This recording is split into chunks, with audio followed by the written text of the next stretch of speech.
সেবা করার জন্য আসছেন। উনি পারতেন না 2-3 হাজার টাকা ভিজিট নিয়ে উনি হচ্ছেন ফি নিয়ে উনি চিকিৎসা করতেন? উনি ইনকাম করতে পারতেন না? কিন্তু দেশের জন্য, দেশের মানুষের জন্য, দেশের সমস্যা সমাধানের জন্য আজকে আমরা আপনাদের কাছে নেমে এসেছি। আপনারা যারা শিক্ষার্থী রয়েছেন আপনারা দেখেছেন আমরা নিজেরা হচ্ছে নিজেদের স্বচ্ছ আমাদের ইনকাম সোর্স রয়েছে। রাজনীতি করে টেন্ডারবাজি করে আমাদের চলাফেরা করার কোনো প্রয়োজন নাই। বসুন্ধরা ডায়াপেন্ট এখন আরো উন্নত। এই hot air through top sheet দ্রুত শোষণ করে সোনামণিকে দেয় কোমল অনুভূতি। প্রিয় চট্টগ্রামবাসী আমাদেরকে প্রশ্ন করবেন এবং যোগ্য নেতৃত্ব নির্বাচন করবেন। গত বছর নির্বাচনে একটা ভোটের দাম কত ছিল? কত ছিল? কত? 2000। আবার কত করে নেবেন? আবার কত করে নেবেন?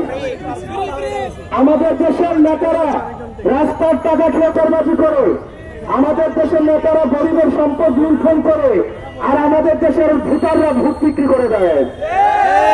আমাদের দেশের ভোটাররা আগের রাতে ভোট বিক্রি করে দেয়। আপনার যোগ্য নেতৃত্ব নির্বাচনের পূর্বে আগে নিজে যোগ্য ভোটার হওয়া উচিত। আমরা কি 1000 টাকা দিয়ে ভোটটা বিক্রি করবো? আমরা কি টাকার বিনিময়ে ভোটটা বিক্রি করবো? আপনারা এখানে যারা শিক্ষার্থী রয়েছেন, আপনার বাবা, আপনার মা, আপনার পরিবারের দায়িত্বজীবী রয়েছেন, উনি যদি ভোট বিক্রি করতে চায় ওনাকে আপনারা প্রতিবাদ করুন। ওনাকে বলেন আপনি আজকে 1000 টাকা দিয়ে ভোটটা বিক্রি করছেন, টাকার কাছে ভোটটা বিক্রি করে দিচ্ছেন, 5 বছর ওই নেতা আপনাকে নির্যাতন করবেন। সেজন্য একজন যোগ্য নেতৃত্ব খোঁজার থেকে একজন যোগ্য ভোটার হওয়া আমাদের প্রথম প্রয়োজন। এজন্য আমাদের সবাইকে সচেতন হতে হবে। আমরা যদি নিজেরা সচেতন হই, নিজেরা যদি ঘুষ না দেই, নিজেরা যদি দুর্নীতি না করি, তাহলে আমার নেতা কখনো দুর্নীতিবাজ হতে পারবে না। আর আগের রাতে যদি আমি ভোট বিক্রি করে দেই তাহলে 5 বছর আমার নেতা আমাকে হচ্ছে জুলুম করবে, নির্যাতন করবে, আমি মুখ ফুটে একটা কথা বলতে পারবো না। সেজন্য আমাদের নিজেদেরকে আগে সৎ হতে হবে এবং আগামী নির্বাচনে যারা যোগ্য নেতৃত্ব তাদেরকে আপনারা ভোট দিবেন। যদি দেখেন এনসিপি থেকে কোনো যোগ্য নেতৃত্ব নাই, আপনাদের ভোট দেওয়ার প্রয়োজন নাই, মার্কা থেকে ভোট দেওয়ার প্রয়োজন নাই।